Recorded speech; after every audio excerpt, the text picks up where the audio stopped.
Courts Roundup.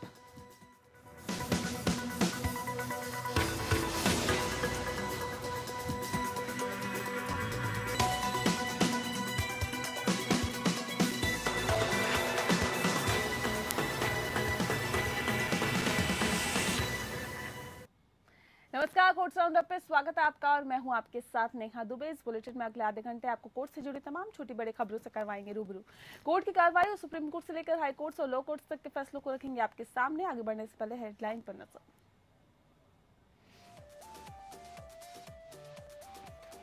Delhi police commissioner Rakesh Asthana की नियुक्ति को चुनौती मामले में दिल्ली हाई कोर्ट ने केंद्र और अस्थाना को नोटिस जारी कर मांगा जवाब। वकील प्रशांत भूषण ने फिर कहा, याचिका उनकी अर्जी की कॉपी है, सुप्रीम कोर्ट जाऊंगा। केंद्र सरकार ने दिल्ली हाई कोर्ट में नए आईटी कानून के बचाव में कहा, आईटी नियम है वैध, प्रेस की स्वतंत्रता के दुरुपयोग को रोकने का करता है प्रयास, प्रेस पर रोक नहीं लगाती।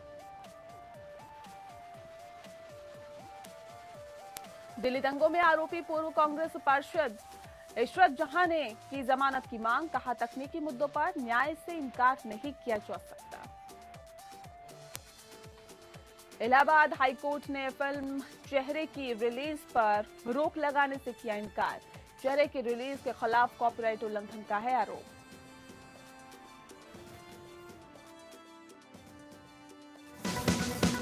India Legal presents Courts Roundup.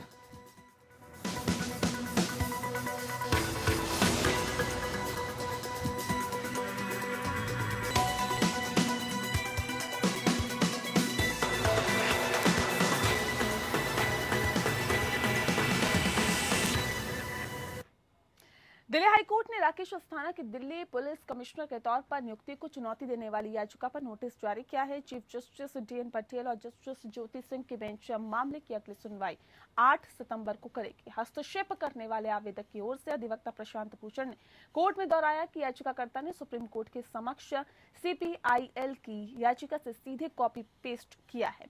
उन्होंने कहा कि ये दिल्ली उच्च न्यायालय के नियमों का पूर्ण उल्लंघन है। सॉलिसिटर जनरल ने कहा कि याचिकाकर्ता भूषण के रास्ते पर चल रहा है, जो एक खतरनाक है और दोनों हस्तक्षेप करने वाले हैं। दिल्ली हाई कोर्ट ने इस मामले पर भूषण को अपना पक्ष रखने की अनुमति भी दी।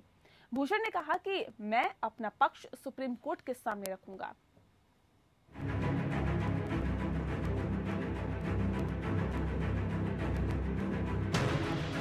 दिल्ली पुलिस कमिश्नर राकेश अस्थाना की नियुक्ति को चुनौती देने वाली याचिका पर दिल्ली हाई कोर्ट ने केंद्र सरकार से जवाब मांगा है। दिल्ली हाई कोर्ट ने केंद्र सरकार पर नोटिस जारी कर जवाब देने को कहा है। इस मामले की अगली सुनवाई 8 सितंबर को होगी। गैर सरकारी संगठन सीपीआईएल और एक अन्य की याचिका पर हाई कोर्ट ने नोटिस जारी किया है।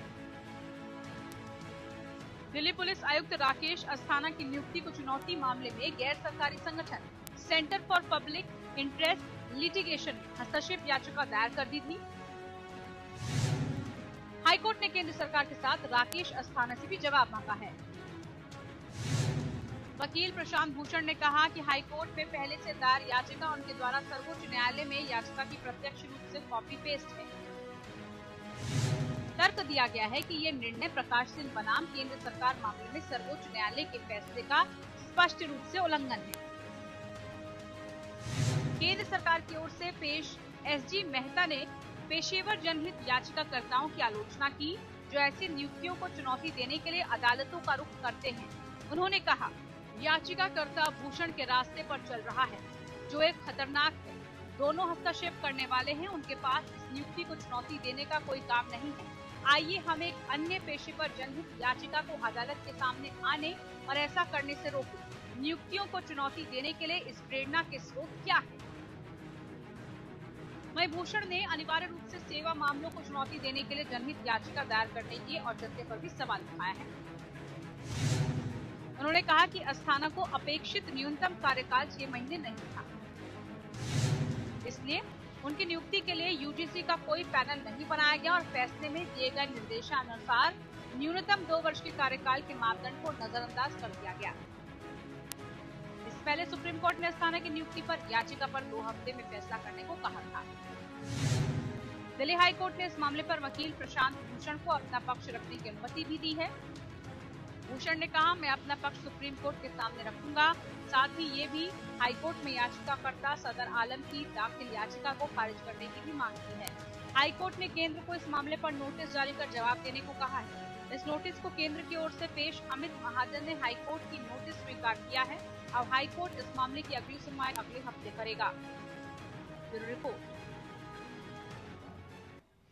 आईटी नियम 2021 का बचाव करते हुए केंद्र सरकार ने दिल्ली हाईकोर्ट में हलफनामा दायर किया है। हलफनामे में केंद्र ने कहा है कि डिजिटल मीडिया पर भ्रामक ऑडियो और विजुअल समाचारों और फेक न्यूज हाल के दिनों में मौतों का कारण बने हैं। केंद्र ने कहा है कि ये नियम प्रेस की स्वतंत्रता के दुरुपयोग को रोकने और नागरिकों को डिजिटल मीडिया स्पेस में नकली समाचारों से बचाने का प्रयास करते हैं, जो पहले बड़े पैमाने पर अनियंत्रित हुआ करते थे। ये कानून वैध है।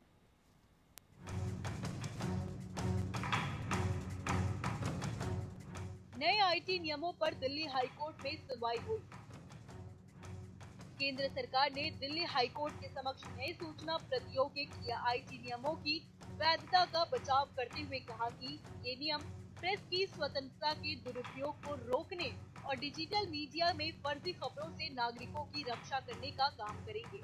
सरकार ने नए आईटी नियमों की संवैधानिक वैधता को चुनौती देने वाली याचिका को लेकर अपने जवाबी हलफनामे में ये बात कही। केंद्र सरकार ने कहा कि आईटी कानून किसी भी मौलिक अधिकार का उल्लंघन नहीं करता है और ये दिखाने के लिए बहुत कम सबूत है कि अभिव्यक्ति की स्वतंत्रता के अधिकार पर उनका प्रभाव पड़ा है। केंद्र सरकार ने हलफनामे में कहा, हालांकि भारत जैसे जीवंत लोकतंत्र के लिए प्रेस की स्वतंत्रता सहित भाषण और अभिव्यक्ति की स्वतंत्रता का अधिकार बेहद महत्वपूर्ण है, लेकिन नागरिकों को निष्क्रिय उपभोक्ताओं के रूप में नहीं माना जा सकता। सरकार ने अपने हलफनामे में कहा कि मीडिया में गलत जानकारी के प्रचार के कारण कानून और व्यवस्था की स्थिति बिगड़ने के कई मामले सामने आ चुके हैं। डिजिटल मीडिया के माध्यम से सनसनीखेज जानकारी के प्रसारित होने से लोग उसे गलत अर्थ में समझ बैठते हैं, जिससे काफी नुकसान होता है। फर्जी खबरों के प्रसार के कारण लोगों की गलत धारणा बनती है। केंद्र ने कहा कि नए आईटी नियम एक शिकायत निवारण तंत्र के माध्यम से डिजिटल समाचार प्रकाशों द्वारा प्रकाशित की जा रही सामग्री से संबंधित अपनी शिकायतों को उठाने के लिए एक तंत्र के साथ नागरिकों को सशक्त बनाकर प्रेस की स्वतंत्रता के दुरुपयोग को रोकने का प्रयास करेंगे। कोर्ट में सूचना एवं प्रसारण मंत्रालय और इलेक्ट्रॉनिक एवं सूचना प्रौद्योगिकी मंत्रालय द्वारा संयुक्त रूप से दायर हलफनामे में ये बात कही। सूचना प्रौद्योगिकी नियम 2021 को चुनौती देने वाली कई याचिकाएं दिल्ली हाईकोर्ट सहित विभिन्न उच्च न्यायालयों में लंबित है। इससे पहले जून में दिल्ली हाईकोर्ट ने नए आईटी नियमों पर रोक लगाने से इनकार कर दिया था और कहा था कि वो इस समय ऐसे आदेश पारित करने के लिए याचिकाकर्ताओं से सहमत नहीं है। वहीं बॉम्बे हाईकोर्ट में दायर एक याचिका में कहा गया था कि आईटी नियमों का प्रेस और अभिव्यक्ति की स्वतंत्रता पर घातक असर होगा। बॉम्बे हाईकोर्ट ने आचार संहिता के पालन से संबंधित डिजिटल मीडिया के लिए नए आईटी नियम 2021 के नियम 9(1) और 9(3) पर रोक लगा दी है। Bureau report. वहीं सुप्रीम कोर्ट ने गोरखपुर की 13 साल की बच्ची के अपहरण से जुड़े एक मामले में उत्तर प्रदेश पुलिस को जांच रिकॉर्ड दिल्ली पुलिस को गुरुवार तक सौंपने को कहा है। अदालत ने दिल्ली पुलिस आयुक्त को जांच की निगरानी करने का भी निर्देश दिया है। Justice M Khanwilkar, justice Hrishikesh Roy और जस्टिस सीटी रवि कुमार की पीठ लापता लड़की की मां द्वारा दायर बंदी प्रत्यक्षीकरण याचिका पर विचार कर रही थी, जिसे दिल्ली के एक निवासी पर अपहरणकर्ता होने का संदेह है। याचिकाकर्ता के वकील एडवोकेट अमित पई ने पीठ के समक्ष कहा कि ये बेहद दुर्भाग्यपूर्ण है कि अब तक लड़की का पता नहीं चला है। याचिकाकर्ता दिल्ली में एक घरेलू नौकरानी के रूप में काम करती है। वकील ने आगे कहा कि जुलाई में जब याचिकाकर्ता अपनी बेटियों के साथ गोरखपुर में अपने पति के परिवार के साथ थी, तभी सबसे बड़ी बेटी लापता हो गई। याचिका के अनुसार छोटी बेटी ने संदिग्ध और उसकी बहन के बीच कुछ फोन पर बातचीत सुनी, जहां पर संदिग्ध उसे धमकी दे रहा था। उसके बाद लड़की लापता हो गई। याचिकाकर्ता ने आरोप लगाया कि हालांकि जल्द ही गोरखपुर पुलिस के समक्ष शिकायत की गई है, लेकिन उन्होंने कोई त्वरित कदम नहीं उठाया है। इस पृष्ठभूमि में सुप्रीम कोर्ट में बंदी प्रत्यक्षीकरण याचिका दायर की गई थी, जिसमें इस आशंका को व्यक्त किया गया था कि लड़की का यौन शोषण किया जा सकता है या देह व्यापार में उसकी तस्करी की जा सकती है। पीठ ने लड़की का पता लगाने में यूपी पुलिस की नाकामी दुख जाहिर की है और साथ ही जवाब में उत्तर प्रदेश राज्य के वकील अधिवक्ता अनुव्रत शर्मा ने पीठ को बताया कि राज्य पुलिस कठोर कदम उठा रही है और अंतर राज्य प्रभाव के कारण जांच की गति प्रभावित हुई है। पीठ ने कहा कि वे जांच सीबीआई या दिल्ली पुलिस को सौंप दे।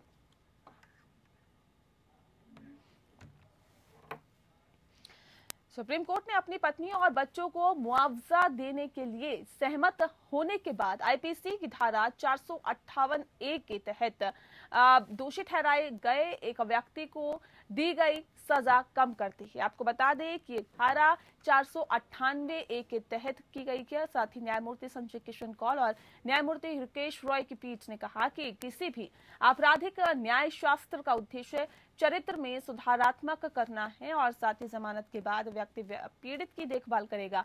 इस मामले में आरोपित की दूसरी पत्नी ने आईपीसी की धारा 498A के तहत मानसिक और शारीरिक प्रताड़ना और दहेज की मांग का आरोप लगाते हुए शिकायत दर्ज कराई है। ट्रायल कोर्ट ने उसे दोषी ठहराया और 10,000 रुपए के जुर्माने के साथ ही 3 साल के कठोर कारावास की सजा सुनाई। प्रथम अपीलीय न्यायालय ने उसके द्वारा दायर अपील को खारिज कर दिया और बाद में उसके द्वारा दायर पुनरीक्षण याचिका को भी हाईकोर्ट ने खारिज कर दिया। सुप्रीम कोर्ट के समक्ष व्यक्ति ने कहा कि वह पत्नी और बच्चों को 3 लाख रुपए मुआवजे देने को तैयार है और धन जुटाने के लिए लगभग 6 महीने का समय मांगा।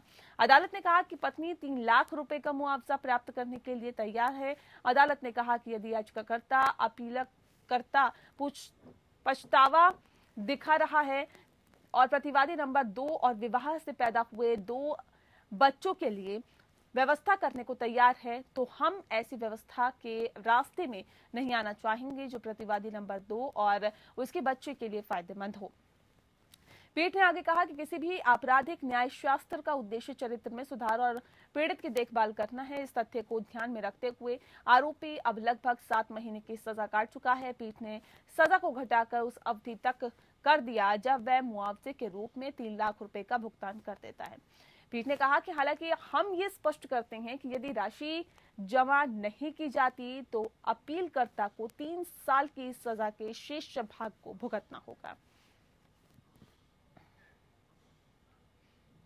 सुप्रीम कोर्ट ने हाल ही में विशेष जज नामित न्यायालय अजमेर राजस्थान को एक रिपोर्ट प्रस्तुत करने का निर्देश दिया है। कोर्ट ने यह बताने का निर्देश दिया था कि 1993 में कई राजधानी एक्सप्रेस और अन्य ट्रेनों में सिलसिलेवार बम धमाके के आरोपी हमीर उर उद्दीन के खिलाफ आरोप क्यों तय नहीं किए गए। Justice DY Chandrachud, justice MR Shah की खंडपीठ ने विशेष जज को 1994 के टाडा विशेष मामले की स्थिति पर 2 सप्ताह के भीतर एक रिपोर्ट पेश और प्रस्तुत करने का निर्देश दिया है। शीर्ष न्यायालय ने कहा कि विशेष जज नामित न्यायालय अजमेर राजस्थान को इस आदेश की प्रमाणित प्रति प्राप्त होने की तारीख से 2 सप्ताह की अवधि के भीतर 1994 के टाडा विशेष मामला संख्या 6 की स्थिति पर एक रिपोर्ट इस न्यायालय को प्रस्तुत करने का निर्देश दिया जाता है। रिपोर्ट ये स्पष्ट करेगी कि आरोप क्यों नहीं तय किए गए। इसके अलावा रिपोर्ट को तेजी से जमा करने की सुविधा के लिए शीर्ष न्यायालय ने रजिस्ट्रार न्यायिक से आदेश की एक प्रति विशेष जज नामित न्यायालय अजमेर राजस्थान को सीधे और साथ ही राजस्थान के उच्च न्यायालय के रजिस्ट्रार न्यायिक के माध्यम से भेजने का अनुरोध किया। सुप्रीम कोर्ट ने ये निर्देश 27 मार्च 2019 को उद्दीन की दायर विशेष अनुमति याचिका पर जारी किए हैं, जिसे उसने विशेष जज अजमेर द्वारा अपनी जमानत की अस्वीकृति के बाद दायर किया था। आरोपी हमीर उद्दीन की ओर से पेश अधिवक्ता शोएब आलम ने कहा कि उद्दीन को 18 मार्च 2010 को गिरफ्तार कर लिया गया था, लेकिन उसके खिलाफ न तो आरोप तय किए गए थे और न ही मुकदमा शुरू किया गया। हमीर उद्दीन को 18 मार्च 2010 को गिरफ्तार किया गया था और उसके खिलाफ टाडा और विस्फोटक पदार्थ अधिनियम, सार्वजनिक संपत्ति को नुकसान की रोकथाम अधिनियम और भारतीय रेलवे अधिनियम के विभिन्न प्रावधानों के तहत 8,000 पन्नों का आरोप पत्र दायर किया गया था। पटियाला हाउस कोर्ट ने हाल ही में एक भगोड़े अपराधी को ऑस्ट्रेलिया को प्रत्यर्पित करने की सिफारिश की। युवक पर जानलेवा ड्राइविंग और लापरवाही से गंभीर चोट पहुंचाने का आरोप है और जिसके कारण 2008 में एक पैदल यात्री की मौत हो गई थी। एक अन्य को गंभीर चोट आई थी। युवक पर विदेश यात्रा दस्तावेज के अनुचित उपयोग का भी आरोप था। दरअसल अतिरिक्त मुख्य मेट्रोपॉलिटन मजिस्ट्रेट आकाश जैन ने भगौड़े अपराधी पुनीत की दलील को खारिज कर दिया। उसे स्थानीय मीडिया और ऑस्ट्रेलिया के स्थानीय समुदाय में नस्ल और राष्ट्रीयता के आधार पर निशाना बनाया जा रहा था। कोर्ट ने कहा कि ये दिखाने के लिए कोई ठोस सबूत नहीं लाया जा सका कि मौजूदा मामले में उसकी नस्ल, धर्म या राष्ट्रीयता के कारण मुकदमा चलाया जा रहा है। बिना ठोस सबूत के मामले का समर्थन नहीं करता है। अदालत ने कहा कि मेरी रिपोर्ट के मद्देनजर मैं यूनियन ऑफ इंडिया को एफसी पुनीत के प्रत्यर्पण की सिफारिश अनुरोध करता राज्य यानी ऑस्ट्रेलियाई राष्ट्रमंडल सरकार को अपराधों से मुकदमे का सामना करने के लिए करता हूं। पुनीत पर 1 अक्टूबर 2008 कल्पेबल ड्राइविंग के कारण एक पैदल यात्री की मौत और लापरवाही के दूसरे को गंभीर चोट पहुंचाने का आरोप लगाया गया था। कड़कड़रुमा कोर्ट ने दिल्ली दंगों में कथित बड़े षड्यंत्र के मामले में जमानत मांगने वाली पूर्व कांग्रेस पार्षद इशरत जहां की अर्जी पर सुनवाई जारी रखी है। दरअसल आपको बता दें कि जमानत अर्जी को कायम रखने के लिए संबंध में की अभियोजन की आपत्ति का खंडन करते हुए इशरत जहां ने तर्क दिया कि न्याय को केवल क्षेत्राधिकार के मामूली तकनीकी मुद्दों के कारण नकारा या बाधित नहीं किया जा सकता। अतिरिक्त सत्र न्यायाधीश अमिताभ रावत को इशरत जहां के वकील अधिवक्ता प्रदीप तेवतिया द्वारा सूचित किया गया था कि सीआरपीसी की धारा 437 या 439 के बीच क्षेत्राधिकार के मुद्दे का मामले के तथ्यों पर कोई असर नहीं पड़ता है। वह विशेष लोक अभियोजक अमित प्रसाद द्वारा उठाई गई आपत्ति का जवाब दे रहे थे। मुख्य रूप जमानत आवेदन सीआरपीसी की धारा 437 के तहत दायर किया जाना चाहिए था, न कि धारा 339 के तहत, क्योंकि याचिका पर सुनवाई करने वाली अदालत यूएपी अधिनियम के तहत नामित एक विशेष अदालत है जो सीआरपीसी की धारा 437 की कठोरता के भीतर मजिस्ट्रेट की अदालत के समक्ष सभी शक्तियों का प्रयोग करती है। इस विषय पर कुछ फैसलों पर भरोसा करते हुए तेवतिया ने न्यायालय से अनुरोध किया कि वह जहां के सामने आने वाली समस्याओं को उजागर करते हुए क्षेत्राधिकार जैसे छोटे मुद्दों पर जल्द से जल्द फैसला करे। तेवतिया ने कोर्ट से अनुरोध किया कि इस मुद्दे को आपके सम्मान से हल किया जाए और इसके साथ आगे बढ़े। यह एक तरह से समय बर्बाद करना ही कहेंगे। दरअसल माननीय अदालत को इसे तय करने दें, ये कहा गया। मेरी तरफ से ये शायद ही इस मामले में फैसले को प्रभावित करेगा। अदालत ने मामले को 9 सितंबर को स्थगन के लिए सूचीबद्ध किया। इलाहाबाद उच्च न्यायालय ने अमिताभ बच्चन अभिनीत बॉलीवुड फिल्म चेहरे की रिलीज के खिलाफ कॉपीराइट उल्लंघन का आरोप लगाने वाली याचिका पर कोई अंतरिम राहत देने से इनकार कर दिया। दरअसल एकल न्यायाधीश न्यायमूर्ति जे मुनीर ने कहा है कि फिल्म में कॉपीराइट किए गए काम को कथित और चोरी किए गए थे। बताया ये भी जा रहा है कि ऐसा लगता है कि वे एक सामान्य स्रोत से आई हैं, वे उपचार और विकास में भौतिक रूप से विभिन्न है। आदेश में कहा गया है कि कॉपीराइट संस्करण में ऐसी कोई विशिष्ट विशेषता नहीं है जो प्रथम दृष्टया चोरी की गई हो।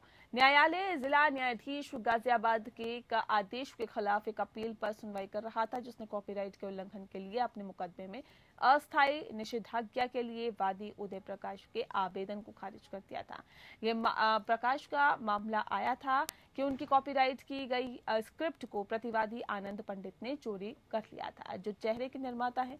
वादी ने तर्क दिया कि उसने अपने काम के लिए कॉपीराइट कार्यालय नई दिल्ली से 2007 में हाईवे 39 नाम से कॉपीराइट पंजीकरण प्राप्त किया था। ये प्रस्तुत किया गया था कि वादी के कॉपीराइट के उल्लंघन से वादी को नाम और प्रतिष्ठा का नुकसान हो रहा है। आगे तर्क दिया गया कि फीचर फिल्म के निर्माण और रिलीज के कारण उल्लंघन वादी को गंभीर उत्पीड़न, प्रतिष्ठा की हानि और वादी की पेशेवर संभावनाओं पर एक व्यापक प्रभाव एक लेखक के रूप में उसकी प्रतिष्ठा का कारण होगा। कोर्ट ने हालांकि 2 लिपियों की तुलना की, जिसके बाद उसने कहा कि यह दर्शाता है कि दोनों लिपियों के लिए सिद्धांत विषय समान है। लेकिन फीचर फिल्म की स्क्रिप्ट में कई अंतर है, इस बात का जिक्र किया। इस आलोक में कोर्ट ने फिल्म के रिलीज पर रोक लगाने के लिए अस्थायी निषेधाज्ञा की याचिका को खारिज कर दिया। अदालत ने हालांकि ट्रायल कोर्ट को निर्देश दिया कि वह मुकदमे पर तेजी से फैसला करे और 4 महीने के भीतर मुकदमे को समाप्त करे। उपन्यास the mafia queens of Mumbai के लेखकों को राहत देते हुए बॉम्बे हाई कोर्ट ने हाल ही में एक मजिस्ट्रेट कोर्ट द्वारा उनके खिलाफ दायर आपको बता दें कि आपराधिक मानहानि शिकायत पर सम्मन जारी पर रोक लगा दी है। दरअसल बताया ये भी जा रहा है कि उपन्यास पर फिल्म गंगूबाई कठियावाड़ी आधारित है। बॉम्बे हाई कोर्ट ने गंगूबाई कठियावाड़ी फिल्म से जुड़े मानहानि केस के साथ ही कार्रवाई पर अंतरिम रोक लगाने का निर्देश दिया है। कोर्ट ने ये रोक 7 सितंबर 2021 तक लगाई है। कोर्ट ने मार्च 2021 में फिल्म अभिनेत्री आलिया भट्ट भंसाली और उनकी production company Bhansali production private limited को सम्मन जारी किया था। कोर्ट ने ये सम्मन खुद को गंगूबाई का दत्तक पुत्र बताने वाले बाबूजी शाह की शिकायत पर सुनवाई के बाद जारी किया था।